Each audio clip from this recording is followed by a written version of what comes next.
Hey, what's up guys, it's Lego Hobo 910 here with another Lego video.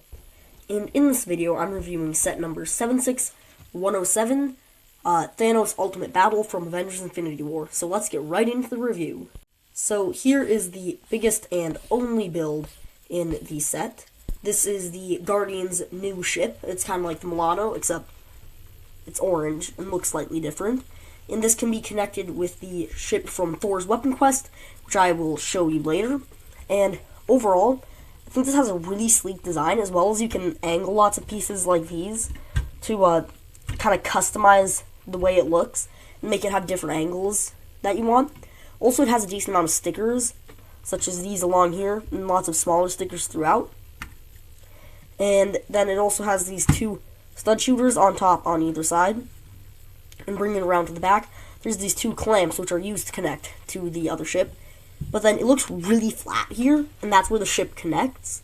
So it looks a lot better when you actually connect the ship, but right now it just by itself looks really bad and flat. These can also be angled in and out like that if you want.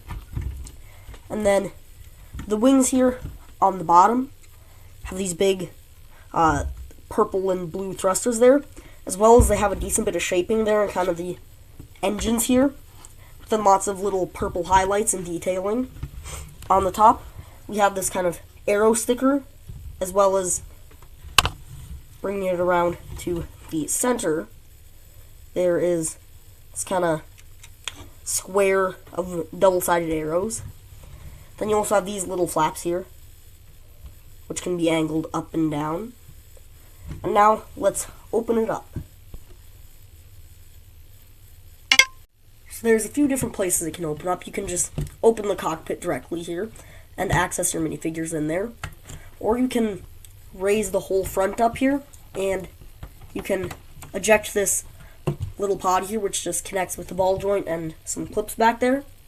And you can close it like that, which does save some space, except then, since it's all tiles there really is no use for it, and it just generally works better with this because it also integrates in well as a seat, as well as you can, jettison it as an escape pod. There's room for two people to sit, as well as clips for you to put Star-Lord's blasters in, and an extra sword for Gamora, and then the steering yoke right here. And then you can also access it by just popping the top here, and you can then angle these on there as well. And you can also open the back cargo door. It does have this kind of weird annoying beam there, which kind of gets in the way. But if you look in there, you can see that there is room for multiple minifigs. There's two seats there, as well as extra space in the back for cargo or minifigs, as well as then these stickers going along the side as like different panels, access panels, or whatever they have on there. Here's the ship from this set, and then here is the ship from Thor's Weapon Quest, which is kind of the extra pod here, which attaches to the back and they can be disconnected. And in order to do that, you just fold these flaps out of the way here, lift these up, and then there's some Technic pins there, which then connect to those Technic holes there. And you can just slide it in there. Sometimes it's a bit tricky. There we go. And then in order to keep it stable, you put these down, as well as these clamps, which then connect to the studs on this here. Connecting it and giving it a more complete look. Kind of juts out a bit weirdly in the back. Looks a bit big with that bubble canopy there. But then it kind of completes it and makes it look a bit less bumpy. And then the sand blue also matches fairly well with the orange. And these fins just kind of fit in right there. They look really good. Gives the ship a more complete look. Then you can swoosh them around together.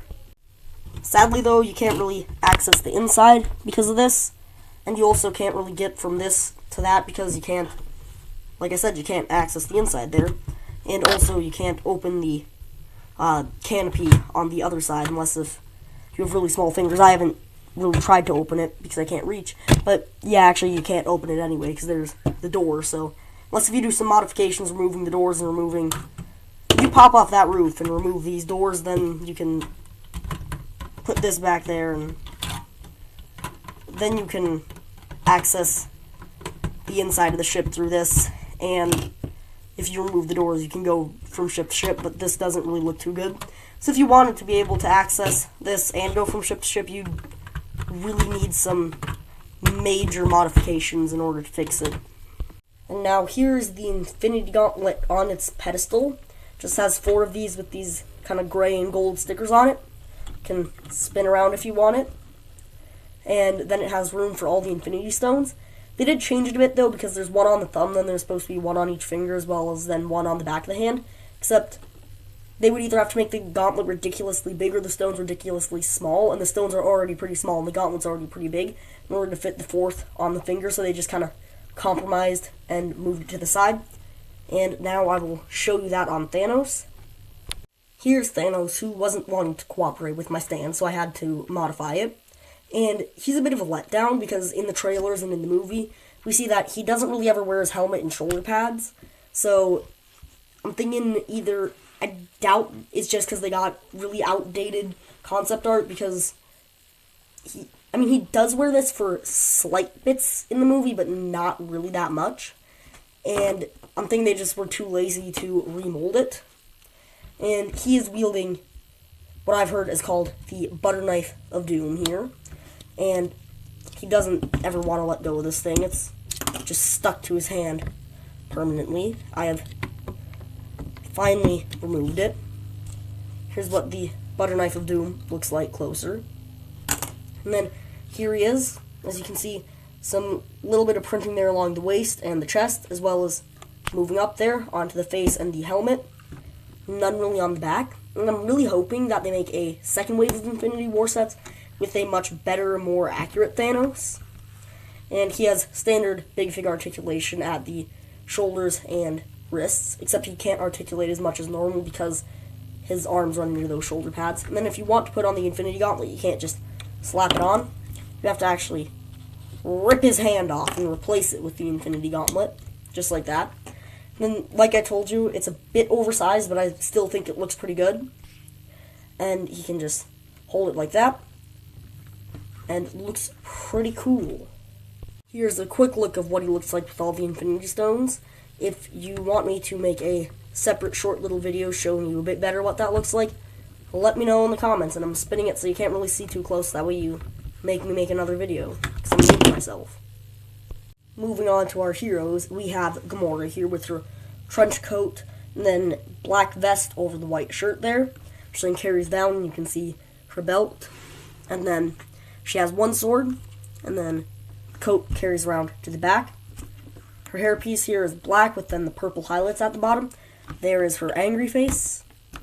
There you can see her angry face a bit better.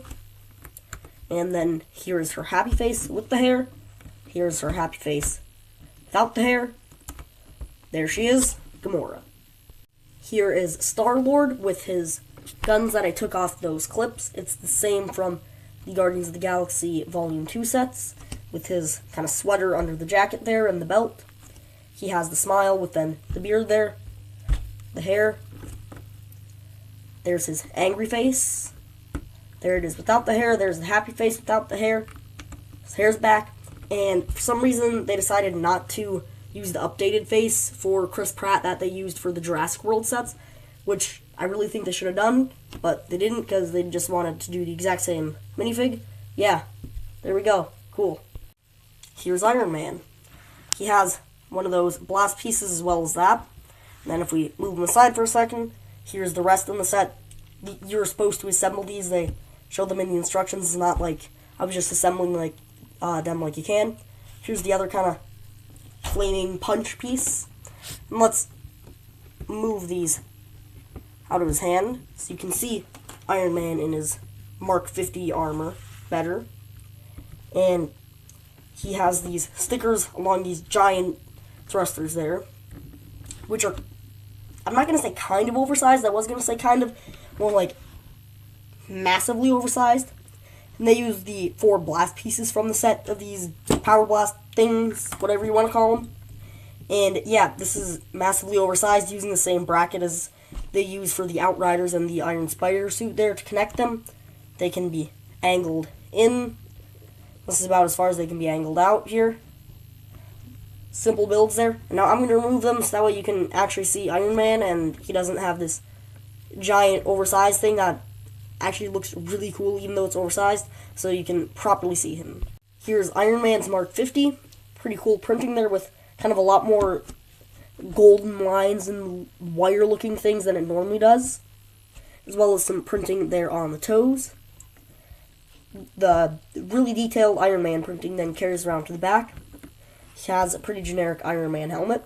But then when we open it, this is really cool. They decided to put the HUD printed on his face. They kind of just printed that part where his face is in white and then printed transparent blue over it. And then it ends up looking really cool, and he has the HUD there. And then here's the other face where he just has his smug smirk. That's what it looks like with the helmet. You can put the mask down, and now his helmet's backwards. You already saw the red reality stone in the gauntlet. Comes in a ring of 4 here. I would normally pop out 2 others in the other sets, one to put in the gauntlet, one to put in the set, but since the one that you put in the set is in the gauntlet, I just have 3 extras, and you can trade them with people for stones you're missing, or you can just use them as extras in case you lose it. Overall, the set's pretty cool. You get nice, awesome, big-looking ship, which you can combine with other sets, as well as this cool Iron Man. Star-Lord is a bit of a letdown, because, it's the same one from before. They didn't even bother updating the head. Gamora here, I never ended up getting the set she was in Guardians of the Galaxy 2, so I'm not sure if that's new or if it's the same. You get the stand that you can put the Infinity Gauntlet on, or you can just shove Thanos' hand on the stand, as well as Thanos and the all-important Infinity Gauntlet, and the red Reality Stone. That's all, and peace.